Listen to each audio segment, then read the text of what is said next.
Hi everyone, good evening to all. I hope your preparation is going well.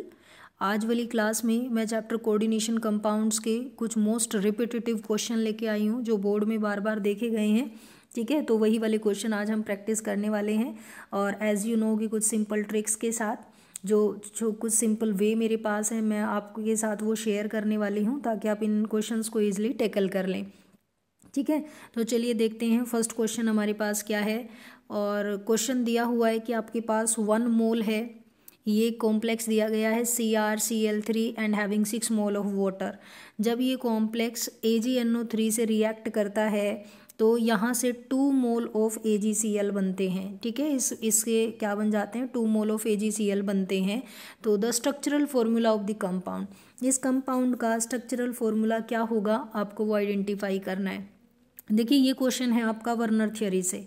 अभी जो आप ये देख रहे हो CrCl3 6 मोल ऑफ वाटर, ये कोई फॉर्मूला थोड़ी ना लिखा हुआ है। मतलब ठीक है स्पीशीज़ आपको शो की गई हैं लेकिन जो कोऑर्डिनेशन कंपाउंड का फॉर्मूला होता है नॉर्म्स के अकॉर्डिंग वो ये नहीं है। वो कैसे लिखा जाता है कि एक स्क्वायर ब्रैकेट लगाते हैं आप, उसके अंदर पहले आप अपना सेंट्रल एटम लिखते हैं और उसके बाद आप यहाँ पे क्या लिखते हो, लिगेंड्स लिखते हो, और जो एक्स्ट्रा स्पीशीज़ है उनको बाहर एज अ काउंटर आयन आप लिख देते हो। या तो काउंटर आयन आगे पॉजिटिव लगा होता है या फिर एनायनिक काउंटर आयन भी आपको देखने को मिलता है। समझ आई बात? ठीक है, तो अब देखिए यहाँ पे अब मैं इसका फॉर्मूला बनाने जा रही हूँ। यहाँ से आपको हिंट मिल गया कि 2 मोल ऑफ AgCl बनता है। 2 मोल ऑफ AgCl बनने का क्या मतलब है कि ये जो सिल्वर है ये 2 क्लोरीन के साथ क्या कर रहा है, रिएक्ट कर रहा है। 2 मोल ऑफ AgCl बना है ना, तो 2 क्लोरीन के साथ ये रिएक्ट कर रहा है। इट मीन जो ये दोनों क्लोरीन है जिनके साथ इसने रिएक्ट किया है वो दोनों chlorine as a counter ion बाहर हैं। बाकी सारी चीज़ें कहाँ लिख दो, अंदर लिखोगे। ठीक है, तो यहाँ पे अब देखो आप कहोगे कि Cr, इसके साथ 5 वाटर मोलिक्यूल लगे हुए होंगे और एक Cl भी अंदर है। ठीक है, रिमेनिंग 2 Cl आपके बाहर हैं। ये तो 2 Cl मैंने इस बेस पे बाहर लिखे हैं क्योंकि 2 AgCl मोल्स आपके पास बन रहे हैं। That's why I am writing 2 chlorine outside of the square bracket. ठीक है, ऐसे करके मैंने इसको लिखा है। रही बात कि हमने 6 के 6 वाटर मोलिक्यूल क्यों नहीं लिखे, क्योंकि अगर मैं 6 वाटर लिखती और एक क्लोरीन अंदर लिखती तो इसका जो कोऑर्डिनेशन नंबर हो जाता वो कितना हो जाता, 7। और 12th के सिलेबस में आपको 7 कोऑर्डिनेशन नंबर के साथ कोई कंपाउंड पढ़ाया नहीं जाता है। तो इसीलिए जो मोस्ट प्रोबेबल और मोस्ट एक्यूरेट आंसर है आपका वो कौन सा रहेगा, ए रहेगा। ध्यान से समझ लीजिए। बस यहाँ से 2 मोल ऑफ AgCl बनने का मतलब ये हुआ कि इस कॉम्प्लेक्स के जो 2 क्लोरीन हैं वे कहाँ हैं, outside of the square bracket हैं। तो वो इसी वाले केस में आपको दिए गए हैं। ठीक है, आगे देखिए नेक्स्ट है आपके पास एक असर्शन रीजन है। ये कॉम्प्लेक्स देखिए आप, प्लेटिनम के साथ क्या लगाया हुआ है, इथेन 1,2 डायमाइन लगाए हुए हैं 2, और 2 ही क्या लगाए हुए हैं, Cl2, और कॉम्प्लेक्स के ऊपर चार्ज कितना है, +2 चार्ज है, 2 पॉजिटिव चार्ज इस कॉम्प्लेक्स के ऊपर है। इसने कहा ये कॉम्प्लेक्स लेस स्टेबल है इस वाले कॉम्प्लेक्स के कंपेयर में। तो क्या ये चीज़ करेक्ट है क्या? आपने अगर ये वाला चैप्टर पढ़ लिया है तो आप बिल्कुल देखते ही पकड़ गए होंगे कि आंसर क्या आना चाहिए इसका। देखो जो ये इथेन 1,2 डायमाइन है ये कैसा लिगेंड होता है, ये बाइडेंटेट लिगेंड होता है। बाइडेंटेट का मतलब क्या है कि इसके पास 2 डोनर एटम है और ये दोनों डोनर एटम के थ्रू ही आपके मेटल के ऊपर जुड़ता है। ठीक है, ऐसे करके ये जुड़ता है मेटल के ऊपर, जिससे क्या हो जाती है, एक रिंग फॉर्मेशन हो जाती है जिसको आप चिलेट कहते हो। ये चिलेटिंग लिगेंड है। तो चिलेटिंग लिगेंड से बनने वाला कॉम्प्लेक्स ज़्यादा स्टेबल होता है ना कि लेस स्टेबल। तो आपका असर्शन जो है वो रॉन्ग है। और जैसे ही आपका असर्शन रॉन्ग आ गया आपको अगली बात तो पढ़ने की ज़रूरत भी नहीं है। ऑप्शन क्या आ जाएगा, डी आ जाएगा। असर्शन रॉन्ग होगा और इसका रीज़न डेफिनेटली क्या होगा, करेक्ट। तो इसने यहाँ पे लिख दिया कि चिलेट इफेक्ट शो करेगा, बिल्कुल करेक्ट है। ठीक है, आगे देखिए, right the formula of the following coordination compound. इस वाले कंपाउंड का आपको फॉर्मूला लिखना है। देखो ये वाला जो कंपाउंड है ना ये आपको 11th क्लास में ही पढ़ा दिया जाता है। जब आप क्या पढ़ते थे, आप डिटेक्शन करते थे नाइट्रोजन की, फेरिफेरोसाइनाइड है, प्रूशियन ब्लू कलर देता है, ये वही कंपाउंड है। तो इसका फॉर्मूला आपको मालूम होना चाहिए। नहीं भी मालूम है तो आज करा देते हैं आपको। देखिए सबसे पहले इसने स्टार्टिंग में ये आयरन लिखा, इट मीन ये क्या है, ये काउंटर आयन है और इसका चार्ज भी इसने शो कर दिया है आपको। ठीक है, अब उसके बाद काउंटर आयन के बाद यहाँ क्या स्टार्ट हो गई, स्क्वायर ब्रैकेट। लेकिन देखो काउंटर आयन का नंबर हमें मालूम नहीं है उसने ये थोड़ी ना बताया कितने लगे हुए हैं, तो उसको आपने क्या कंसिडर कर लिया, n। अब उसके बाद कहता है हेक्सासाइनाइडोफेरेट। अब जो ये फेरेट है ना, मतलब आयरन, सेंट्रल एटम भी इस कॉम्प्लेक्स में कौन है, आयरन ही है। और उसके बाद यहाँ पे क्या लगा हुआ है, साइनाइड लगा हुआ है। कितने साइनाइड लगे हुए हैं, 6 साइनाइड यहाँ पे लगे हुए हैं। समझ आ गई बात। अब आपको जस्ट क्या करना है, इस n की वैल्यू आपको कैलकुलेट करनी है कि ये n आपका क्या होना चाहिए। तो चलिए कैलकुलेट करते हैं। कैसे कैलकुलेट करेंगे, लेट्स सी। इसने कहा है कि जो आगे वाला आयरन है ना, उस पे +3 चार्ज है, तो आपने कहा आयरन पे है +3 चार्ज। कितने आयरन है, n है, ठीक है। उसके बाद आगे चलिए ऐड करते जाइए सबका चार्ज। जो ये वाला आयरन है इस पे कितना चार्ज दिख रहा है, +2 चार्ज दिख रहा है। ओके, आगे चलिए। अब आपके पास क्या आया, साइनाइड। कितने साइनाइड हैं, 6 साइनाइड हैं। और सॉरी, कितना चार्ज होता है साइनाइड पे, साइनाइड पे -1 चार्ज होता है। और कितने साइनाइड हैं, 6 हैं, ठीक है। और ये सारे को आप इक्वल कर दें किसके, 0 के। इसको आप किसके इक्वल रखेंगे, 0 के इक्वल आप इसको रख देंगे। तो 0 के इक्वल पुट करके और आप यहाँ से क्या कैलकुलेट कर लेंगे, आप निकाल लेंगे कि n आपका कितना आया है आयरन के केस में। आपने कैलकुलेट किया है क्या, अगर कैलकुलेट किया है तो बताओ क्या बनना चाहिए, या दोबारा राइट करना पड़ेगा मेरे को। क्या लिखा था हमने, FeN, अंदर लिखा था Fe, इधर लिखा था हमने साइनाइड 6, यही लिखा था। अब फटाफट देख लो, बाहर वाले का चार्ज कितना था, +3। कितने हैं, n है, n से मल्टीप्लाई। अंदर वाले आयरन पे चार्ज कितना है, +2। आगे साइनाइड पे चार्ज कितना है, -1 मल्टीप्लाई बाय 6। और किसके इक्वल करेंगे, 0 के इक्वल आप इसको कर देंगे, ठीक है। तो अब एक बार बताएं मुझे ज़रा क्या बन गया यहाँ पे। तो आपका बन गया 3n, +2 है और -6 है, तो -4 और 0 की साइड उसको भेजोगे तो प्लस का क्या आ जाएगा, 4 आ जाएगा। n की वैल्यू आपकी 4/3 बन गई है। तो यहाँ पे आप n के प्लेस पे क्या पुट कर देंगे, 4/3 आप यहाँ पे पुट कर लेंगे। Clear guys. आगे देखिए नेक्स्ट क्वेश्चन क्या है, आपको इसका IUPAC नेम लिखना है। देखो मैंने चैनल पे ये वाला टॉपिक बहुत डिटेल में करवाया है, अगर आप इसको एक बार भी पढ़ लेंगे तो definitely you will be able to write the name of the complex, ठीक है। तो अभी आज फिलहाल अब ट्राई करें, अगर आपको आता है तो। कोई काउंटर आयन इसके अंदर है नहीं, जस्ट लिगेंड और मेटल हैं। तो पहले नाम लिखो लिगेंड्स का। देखो एक तो अमोनिया है और एक कौन है, क्लोरिडो है। तो अमोनिया को बोलते हैं, जब ammonia as a ligand use होता है तो उसको अमाइन कहते हैं। तो आप कहेंगे ट्राई अमाइन, ठीक है, ट्राई अमाइन। उसके बाद कौन है, ट्राई क्लोरिडो, ये आपका सेकेंड वाला लिगेंड है।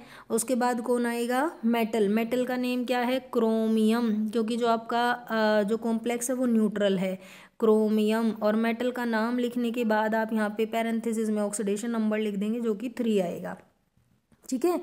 आगे चलिए नेक्स्ट IUPAC नेम इसका लिखिए। यहाँ पे क्या आ जाएगा, लिगेंड का नेम लिखो पहले। तो 5 अमोनिया है तो पेंटा अमाइन, पेंटा अमाइन। आगे देखिए एक है आपके पास कार्बोनेट, और कार्बोनेट एज अ लिगेंड जब आएगा तो क्या कहलाएगा, कार्बोनेटो, ओके।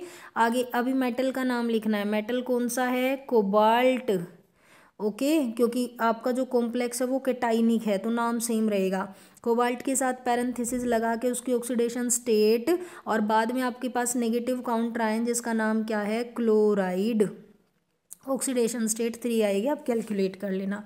तो ये इसकी नेमिंग हो गई। आगे देखिए नेक्स्ट क्वेश्चन, क्वेश्चन नंबर 6 क्या दिया हुआ है कि ये जो 2 कॉम्प्लेक्स आपको दिखाए गए हैं ये कौन से आइसोमेरिज्म को शो करेंगे, ठीक है। बहुत इजी है भाई आइसोमेरिज्म को फाइंड करना। आप देखो फर्स्ट वाले कॉम्प्लेक्स में क्या है कि काउंटर आयन ब्रोमीन है, सेकेंड वाले में क्या है, काउंटर आयन सल्फेट है। इसका मतलब अगर इसको एक्वस मीडियम में डालूंगी तो यहाँ पे जो नेगेटिव आयन बनेगा वो Br नेगेटिव होगा, ठीक है। और इसको अगर एक्वस मीडियम में डालते हैं तो वो क्या होगा, सल्फेट होगा। तो ये सल्फेट का टेस्ट शो करेगा वो ब्रोमीन का। तो दोनों आयन अलग हो गए ना, अगर दोनों आयन अलग हैं दोनों कॉम्प्लेक्स में तो कौन सा टाइप हुआ, आयोनाइजेशन, ठीक है। आयोनाइजेशन आइसोमेरिज्म का ये एग्जाम्पल था। नेक्स्ट क्वेश्चन देखिए, अभी जो नेक्स्ट क्वेश्चन आपके पास है वो कौन सा है, क्वेश्चन नंबर 7 असर्शन रीजन है, linkage isomerism arise in coordination compound because of ambidentate ligand. इसने कहा लिंकेज आइसोमेरिज्म जो आता है वो एम्बिडेंटेट लिगेंड की वजह से आता है। बिल्कुल ठीक तो कह रहा है, क्योंकि एम्बिडेंटेट लिगेंड में क्या होता है, या तो आपका लिगेंड सल्फर की तरफ से कनेक्ट है, जैसे ये एग्जांपल मैंने ले लिया, ओके, SCN वाला, तो लिगेंड या तो सल्फर की तरफ से कनेक्ट हुआ है या फिर वो किधर से कनेक्ट हुआ है, वो नाइट्रोजन की तरफ से कनेक्ट हुआ है, तो लिंकेज तो डिफरेंट हो गई ना। इसीलिए एम्बिडेंटेट के केस में क्या आता है, लिंकेज आइसोमेरिज्म आता है। ये बात तो ट्रू है। Ambidentate ligand like NO2 has 2 different donor atom N and O। कहता है कि जैसे NO2 एक एम्बिडेंटेट लिगेंड है तो उसके पास भी 2 डोनर एटम होते हैं। समझ आ गई बात। तो क्या ये इसकी एक्सप्लेनेशन है? बिल्कुल है, तभी तो वो क्या कर रहा है, लिंकेज आइसोमेरिज्म को शो कर रहा है। भाई उसके 2 डोनर एटम है तो आप एक ही साथ जा सकते हैं इस वाले क्वेश्चन में। आगे देखिए, नेक्स्ट क्वेश्चन है, NiCl4 2 नेगेटिव पैरामैग्नेटिक होता है जबकि NiCO4 डायामैग्नेटिक होता है। देखो ऐसे क्वेश्चन में कुछ नहीं करना, क्योंकि आंसर तो उसने खुद ही लिख दिया है। अब तुम्हें जस्ट क्या करना है, एक रीजन लगाना है यहाँ पे। NiCl4 पैरामैग्नेटिक है तो सीधा कह दो कि इसके पास क्या है, अनपेयर्ड इलेक्ट्रॉन है। ये उन स्टूडेंट्स के लिए हैं जो अभी कमांड अपनी बना नहीं पाए हैं केमिस्ट्री के ऊपर, लेकिन जिन बच्चों को बहुत अच्छे से आता है वो एक्सप्लेनेशन अच्छी दें इस कॉम्प्लेक्स की, कि इसके पास कितने अनपेयर्ड इलेक्ट्रॉन हैं और क्यों इसको पैरामैग्नेटिक कहा जा रहा है। ठीक है, वो सारी बातें आप बताएंगे। और जिनकी कमांड बहुत अच्छी नहीं है, जिनको ये लग रहा है कि भाई पास हो जाएं जैसे तैसे, तो सीधा हिंट पकड़े। अगर उन्होंने कहा है कि पैरामैग्नेटिक है तो आप कह दो इसके पास क्या है, अनपेयर्ड इलेक्ट्रॉन है। इसके पास अनपेयर्ड इलेक्ट्रॉन होने की वजह से ही ये पैरामैग्नेटिक है, और दूसरे वाले के पास क्या है, सारे इलेक्ट्रॉन पेयर्ड हो गए हैं, पेयर्ड इलेक्ट्रॉन्स हैं, तो वो क्या हो जाएगा आपका, डायामैग्नेटिक। अच्छा, ये अनपेयर्ड आया क्यों? क्योंकि जो क्लोराइड होता है ना, क्लोरीन या क्लोराइड जिसको आप बोल रहे हो, ये जो लिगेंड है ये कैसा होता है, ये वीक फील्ड होता है। ये वीक फील्ड होता है तो जिसकी वजह से ये पेयरिंग नहीं कर पाया और इसने अनपेयर्ड इलेक्ट्रॉन को छोड़ दिया है। समझ आ गई बात। आगे देखिए, ये कॉम्प्लेक्स आ गया और कहता है कि इसका IUPAC नेम बताओ और इसका ज्योमेट्रिकल आइसोमर बनाओ। ये देखो, मैं मोस्ट रिपीटेटिव क्वेश्चन आपको करा रही हूँ, तो आप लोग फोकस करें, आप इनको रेडी करें, तो definitely you will see the question in coming board. ठीक है, तो देखिए यहाँ पे इस कॉम्प्लेक्स के अंदर आप क्या देखने वाले हैं कि एक प्लैटिनम है और उसके साथ इथेन 1,2 डायामाइन लगे हुए हैं 2, और 2 ही क्लोरीन लगे हुए हैं। तो सबसे पहले तो आप ये चेक कर लो इसका कोऑर्डिनेशन नंबर क्या होगा। ठीक है, कोऑर्डिनेशन नंबर क्या होगा, तो देखो इथेन 1,2 डायामाइन जो है ना वो 2 जगह से जुड़ता है अकेला, तो 2 दे रखी हैं तो 4 जगह से तो यही जुड़ गया। रिमेनिंग 2 Cl हैं, ये भी अपने बॉन्ड बनाएंगी मेटल के ऊपर, तो मेटल पे तो 6 बॉन्ड बन गए ना, 6 बॉन्ड बन गए, तो इसका कोऑर्डिनेशन नंबर कितना है, 6 है। जब तुम इसके ज्योमेट्रिकल आइसोमर बनाओ तो 6 से ज्योमेट्री बनाना। देखो ये 6 बॉन्ड बना दो इसके ऊपर, और पहले ज्योमेट्रिकल में होता है सिस ट्रांस, अगर क्लोरीन को साथ साथ रखोगे तो सिस बन गया। ठीक है, और अगर क्लोरीन को ऑपोजिट टू ईच अदर रखोगे तो तब तुम्हारे पास क्या बन गया है, इथेन 1,2 डायामाइन बन गया है। सॉरी, मतलब इथेन 1,2 डायामाइन तो है ये क्या बन गया है, ट्रांस बन गया है, और ऊपर वाला क्या बन गया है, सिस बन गया है। Clear guys. तो ये इस तरीके से आपने ज्योमेट्रिकल आइसोमर बना दी। IUPAC नेम आप लिखेंगे इसका, बताना मेरे को कमेंट बॉक्स में क्या आंसर आता है इसका। आगे देखिए, नेक्स्ट क्वेश्चन में कह रहा है कि ये जो कॉम्प्लेक्स तुम देख रहे हो इसका हाइब्रिडाइजेशन बताओ, इसका मैग्नेटिक कैरेक्टर बताओ और इसकी स्पिन बताओ। तो बनाइए, चलिए। क्या है ये कॉम्प्लेक्स है आपका, 6 वाटर मोलिक्यूल लगे हुए हैं और 3 पॉजिटिव चार्ज है आपके कॉम्प्लेक्स के ऊपर। ठीक है, तो ऑक्सीडेशन स्टेट आयरन की इसमें क्या रहेगी, +3 ही रहेगी, क्योंकि वाटर तो न्यूट्रल होता है, ये तो कुछ कर नहीं रहा है यहाँ पे ऐसा कोई चेंज ऑक्सीडेशन नंबर में। अब एटॉमिक नंबर कितना है, 26 है। 3 का लॉस कराओ, कितने इलेक्ट्रॉन बचे हैं, 23 इलेक्ट्रॉन बचे हैं। कैसे कॉन्फ़िगरेशन राइट करोगे, आर्गन में 18 इलेक्ट्रॉन देने के बाद जो बचे हैं बाकी वो डी में डाल दो, तो डी में 5 इलेक्ट्रॉन आ गए। ठीक है, इसकी कॉन्फ़िगरेशन क्या बन गई, कॉन्फ़िगरेशन बन गई आर्गन 18 करके 3D 5 और 4s इस टाइम 0 खाली है, और आगे 4p भी खाली पड़ा है, वो अगर आपको यूज़ करना है वहाँ पे यूज़ कर लेंगे उसको। चलिए अभी आगे चलते हैं, आगे क्या करना है। अभी डी आपने बना लिया, ये रहा 5 ऑर्बिटल के साथ, इलेक्ट्रॉन रख दो इसके अंदर। पेयरिंग तो होगी नहीं, क्यों, क्योंकि वाटर वीक फील्ड है तो पेयरिंग आपको करनी नहीं है। एस आपका खाली पड़ा है, पी आपका खाली पड़ा है।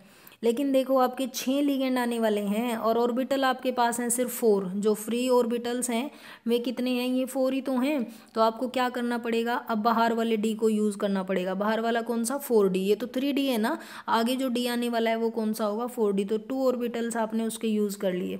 आपने एक यूज़ किया है S का, आपने 3 यूज़ किए हैं P के, और 2 आपने यूज़ किए हैं D के। तो sp3d2 hybridisation. Clear guys, sp3d2 hybridisation. ठीक है, बाहर वाला डी आपने यूज़ किया है। मैग्नेटिक कैरेक्टर में क्या कहोगे, क्योंकि इसके पास अनपेयर्ड इलेक्ट्रॉन है तो पैरामैग्नेटिक कंपाउंड है। जहाँ अनपेयर्ड इलेक्ट्रॉन होते हैं तो पैरामैग्नेटिक होता है। स्पिन कैसी बताओगे भाई, बहुत सारे अनपेयर्ड हैं, 5 अनपेयर्ड हैं, तो हाई स्पिन कॉम्प्लेक्स बताओगे। ठीक है, हाई स्पिन कॉम्प्लेक्स हो गया। आगे देखिए, नेक्स्ट क्वेश्चन है, on the basis of crystal field theory write the electronic configuration for D4 with a strong field ligand. पहली बात, स्ट्रॉन्ग फील्ड से ये समझ जाओ कि इन डी जो ये D4 हैं ये पेयरिंग वाले होंगे, पेयरिंग होगी इनकी। अब CFT में बोला है, तो CFT में तो हमने ये पढ़ा था कि जो 5 डी ऑर्बिटल होते हैं वो स्प्लिट हो जाते हैं 2 सेट के अंदर, एक लोअर एनर्जी लेवल और एक हायर एनर्जी लेवल। नीचे वाले को T2G कहते हैं और ऊपर वाले को EG कहते हैं, ये पढ़ा था। आपको 4 इलेक्ट्रॉन डालने हैं, स्ट्रॉन्ग फील्ड लिगेंड तो पेयरिंग करेगा, तो इसका मतलब 2 तो इसी में आ गए।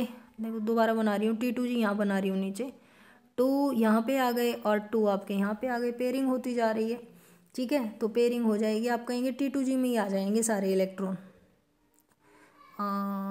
इसको आप ऐसे लिख लो, 1 2 3 और एक यहाँ पे लिख लो 4।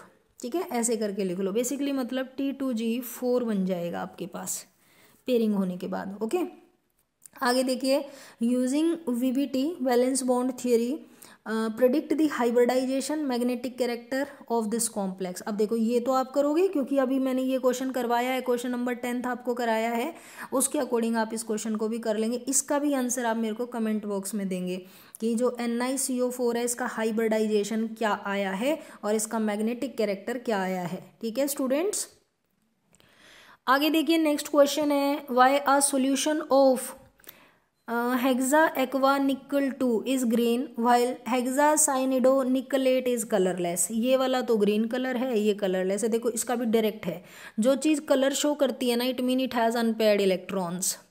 अगर किसी ने कलर शो किया है तो उसके पास क्या रहे होंगे, अनपेयर्ड इलेक्ट्रॉन रहे होंगे। और जो कलरलेस है इसका मतलब उसके पास कोई अनपेयर्ड नहीं बचा है, अनपेयर्ड इलेक्ट्रॉन वहाँ पे नहीं है, इसलिए उसने कलर शो नहीं किया है। ठीक है, आगे देखिए, on the basis of crystal field theory write the electronic configuration of D5 where del O is less than P।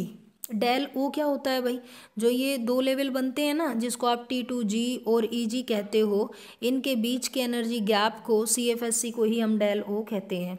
तो कॉन्फ़िगरेशन लिखनी है D5 की, और जहाँ पे ये जो डेल O है ये लेसर है, लेसर मतलब छोटा है, ये गैप कम है। अब अगर गैप कम है, आप सोचो अगर गैप कम है तो क्या चीज़ें जंप नहीं कर जाएंगी क्या, बिल्कुल करेंगी। तो इलेक्ट्रॉन जंप करेगा, मीन्स 1 2 3, पहले 3 इलेक्ट्रॉन यहाँ पे, रिमेनिंग 4th यहाँ पे और 5th यहाँ पे, क्योंकि गैप कम है तो इलेक्ट्रॉन ऊपर चला गया। तो आपने कॉन्फ़िगरेशन बनाई कि T2G में तो आए 3 इलेक्ट्रॉन और EG में आए 2 इलेक्ट्रॉन्स। क्लियर गाइस, तो ऐसे करके आपने क्वेश्चन कर दिया। आगे क्वेश्चन आपके पास 15, out of ammonia and carbon monoxide which ligand form a more stable complex with transition metal. अब देखो वैसे ये दोनों ही स्ट्रॉन्ग फील्ड लिगेंड है, लेकिन फिर भी जो स्टेबल कॉम्प्लेक्स बनेगा वो किसके साथ बनेगा, कार्बोनियल के साथ बनेगा। ऐसा क्यों, क्योंकि कार्बोनियल में एक स्पेशल प्रॉपर्टी है क्या, कि ये सिग्मा डोनर होता है और पाई एक्सेप्टर होता है। ठीक है, ये भी मैंने आपको करा रखा है एक डिटेल लेक्चर में, तो आप चैनल पे जाके इस वीडियो को प्लेलिस्ट में सर्च करें और वहाँ से कॉन्सेप्ट क्लियर करें। जो ये आपका कार्बोनियल है ना, ये सिनर्जिक बॉन्डिंग शो करता है, तो नॉर्मल लिगेंड के कंपेयर में जो आपके कार्बोनियल कंपाउंड है वो ज़्यादा स्टेबल होंगे। देखो ऑर्डर क्या है स्टेबिलिटी का, अगर कोई चिलेटिंग लिगेंड लगा हुआ है जो रिंग फॉर्मेशन कर रहा है, सबसे ज़्यादा स्टेबल वो, दूसरे नंबर पे कार्बोनियल वाले, ठीक है, और फिर 3rd नंबर पे तो नॉर्मल लिगेंड्स वाले आएंगे। तो ये स्टेबिलिटी ऑर्डर होता है। क्लियर। ये 15 क्वेश्चन थे भाई, बहुत इंपॉर्टेंट क्वेश्चन है और होप दैट कि आपको पेपर में डेफिनेटली क्वेश्चन देखने को मिलेगा। तो बहुत हार्ड वर्क करें आप, समझें इसको, ठीक है, ट्राई करें और अपनी एनसीईआरटी में मार्क कर लें इन क्वेश्चंस को, ठीक है, प्रैक्टिस करते रहिए। All the best, thank you so much.